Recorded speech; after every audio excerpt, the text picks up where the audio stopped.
again. So this is going to be my January reading wrap-up video.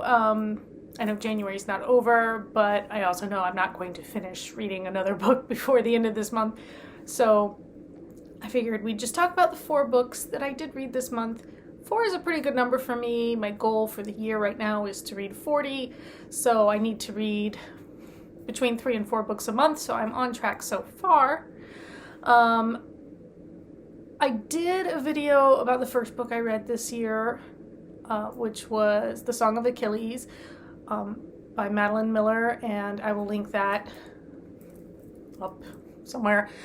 But so you can hear all of my thoughts about that because I had a lot of them.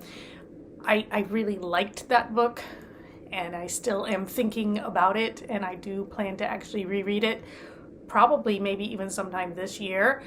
But I also have a stack of other things to read, so we'll see if and when that actually happens. Plus, I have a lot of writing projects this year, again, that I need to get done. So anyway, so I won't go on about The Song of Achilles except to say that I felt very affected by it, and yeah, like I'm still thinking about it a lot. Sorry, we were getting some ambient noise from my family. Still getting some. But anyway, the second book I read, and I'm checking my Goodreads on my phone so I can keep track of everything, but Ghostland by Colin Dickey, which is a nonfiction book. So last year I talked about how much I really enjoyed the book Over My Dead Body by Greg Melville, like Herman, but Greg. And that one was a survey of cemeteries throughout the US and what those cemeteries tell us or how they reflect our society at different times in American history. And I just found that book really engrossing. It was a 5-star read for me. Ghostland has kind of a similar thing where it is, instead of looking solely at cemeteries, it looks at haunted sites, like haunted houses and haunted public spaces, and the ghost stories we tell about those places and what that tells us about how our communal memory works, the things we choose to remember. Like, there was a town, I want to say it's in Virginia, really, really haunted, supposedly, right? But all of these hauntings in these bars or saloons or whatever, and yet this was one of the biggest slave trading towns in United States history, and you don't hear a whole lot about black ghosts and ghosts of slaves. And so the question is, why do we choose to remember, these dead people who are supposedly haunting these, public bars and saloons or whatever, but we don't talk about, if ghosts are vengeful spirits or spirits who died unhappily or something like that, then why are these ghosts here and these other ghosts not? Or, it's interesting because the book doesn't try to be ooh, spooky places, like a lot of ghost story book type books are. The Haunted America kind of thing. Instead, it asks questions about why here, why these ghosts, why these stories. It also does a really good job of saying, here's the ghost story, and here's the truth. When you do a little research, here's what we actually know.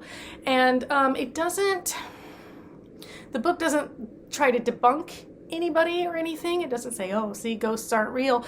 It just asks questions about hauntings and ghost stories and haunted places that stop and make you think. And I just really liked it. I liked that angle, which made it a little bit different from your average haunted book kind of thing.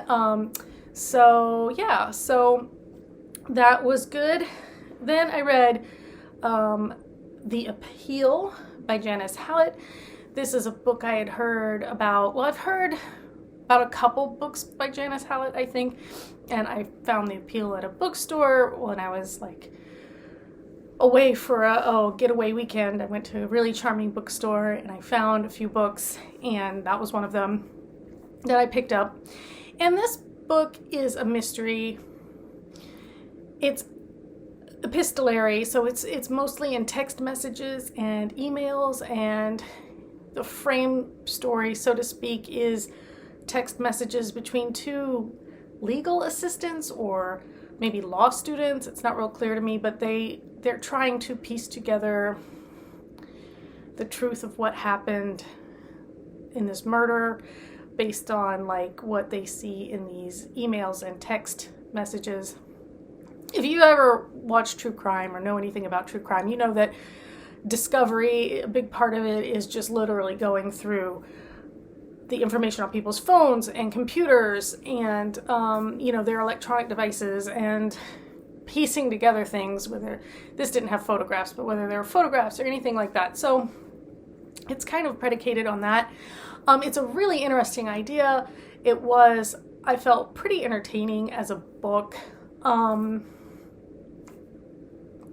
was a bit of a slog. Like, I feel like in some cases there was more information there than I absolutely needed. I guess for verisimilitude, maybe, to make it feel realistic. But like, the book is pretty long, between 400 and 500 pages, I think. And the murder doesn't even happen until about like 60% of the way in. So there's a lot of like setup. I mean, I just remember, if you go look at my Goodreads, where I'm like, nobody's dead yet, like, why, where's the murder? You do plan to have a murder in your murder mystery book? But, yeah, I mean, I liked it. I had a couple of the things figured out pretty early on before the legal assistants had, like, sussed it.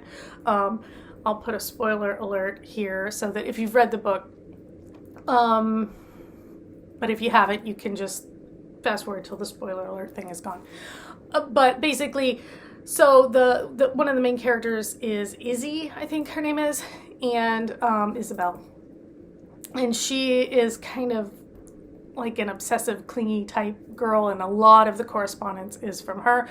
And then there are some emails between her and a character named, I want to say Lauren or Lori, and it turns out that Lori is not a real person. Isabel has created Lauren, as a kind of an alter ego, and emails back and forth.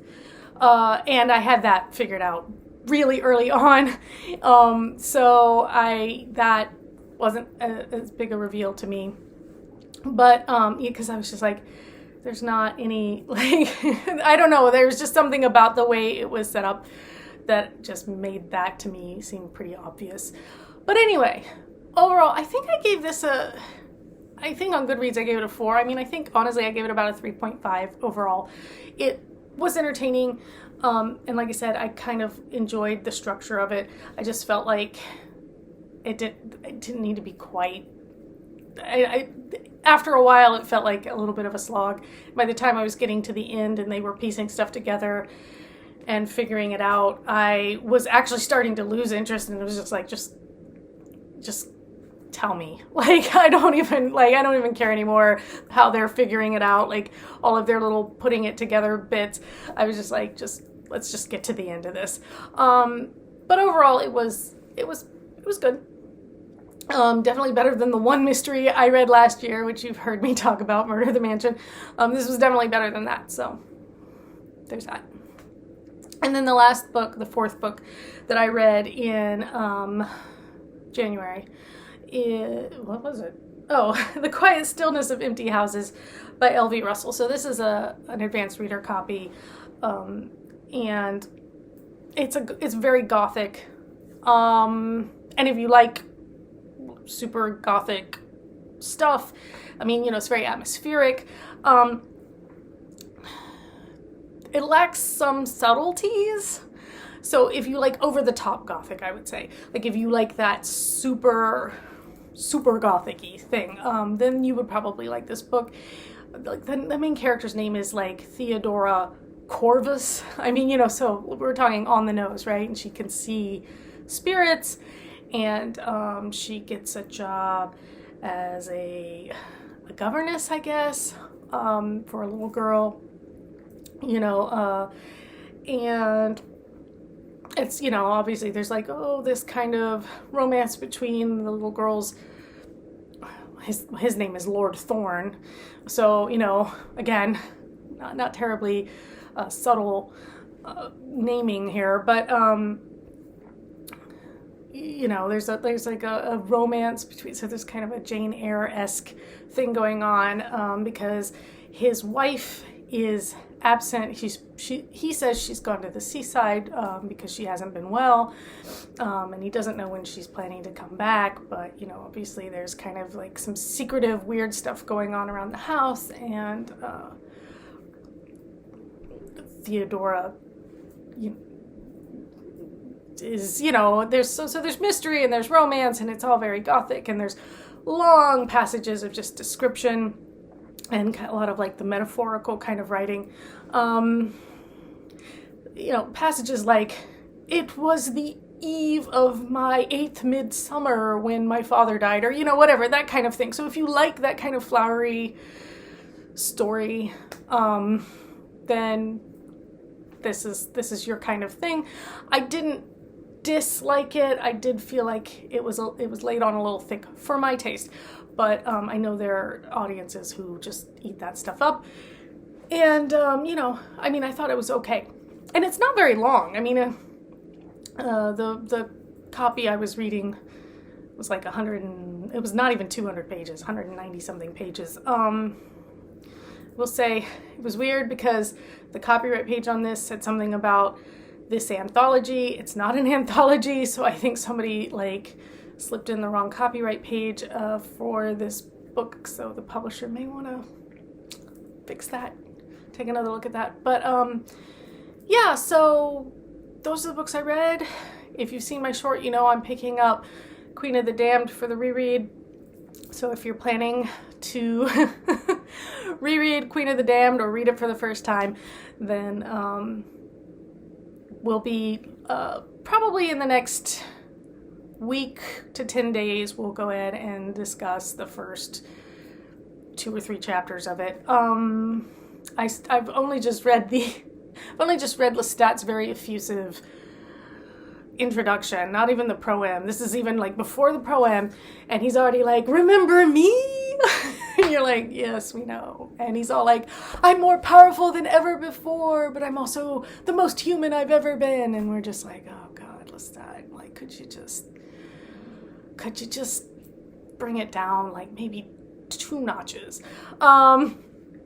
So we're gonna be dealing with him again some more. I mean, don't get me wrong, I love him, but wow, he's, as Louis says in the most recent television adaptation, he's a lot. He is a lot.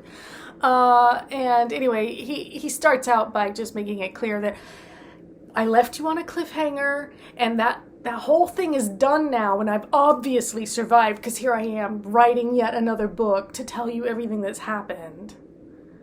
So, buckle up because we're going to do this whole thing. And I was just like, okay, dude.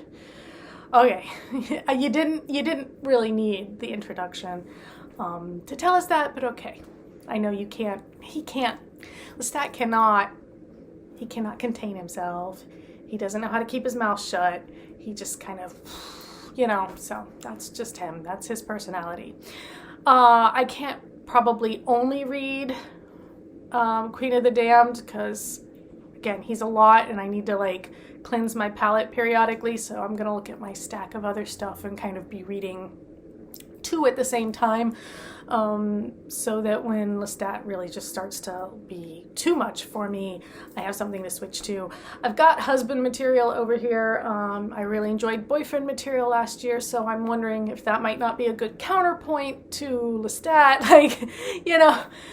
because I've got a lot of other mystery type books and things. I've got some more nonfiction over here that might be also a good, counter programming, as it were. But yeah, I don't know. I'll be reading Queen of the Damned and something else at the same time, and you'll hear about that when I figure out what that's going to be. But anyway, that is it for my January reading wrap up, and yeah, I think we're good to go into February, into Queen of the Damned and whatever else I'm reading, and all of my writing projects that I've got going. And if you haven't read The Switchgrass Crown yet, the ebook will be going on like a countdown deal at Amazon starting February 1st. So if you wanted to pick it up like at a discount, then starting February 1st, that'll be the day to, it's the least expensive, so that would be the day to go and grab it for your Kindle. It'll be 99 cents just that day, and then it goes up every day from there. Anyway, that's all my news. That's all my information. Let me know what you've been reading. Let me know if you've read Queen of the Damned, plan to read Queen of the Damned. I have not read it, as I said in the short, since I was a teenager. So we'll see how well it holds up against my memory. To be honest, there was a time when I knew so much about the Vampire Chronicles and that whole world, and then like other things in life happened and I just wasn't able to devote that much energy, time, and brain power to it anymore. So I think I've forgotten a lot about Anne Rice's vampires. But this will be fun to rediscover them and re-remember things that I used to carry around in my head all the time. Back when that was one of my favorite things in the world. I don't know if these vampires will ever be one of my favorite things again, but I do think I will enjoy revisiting them. That's the hope. That's the plan. Anyway, that's enough from me. I'll see you next time. Take care.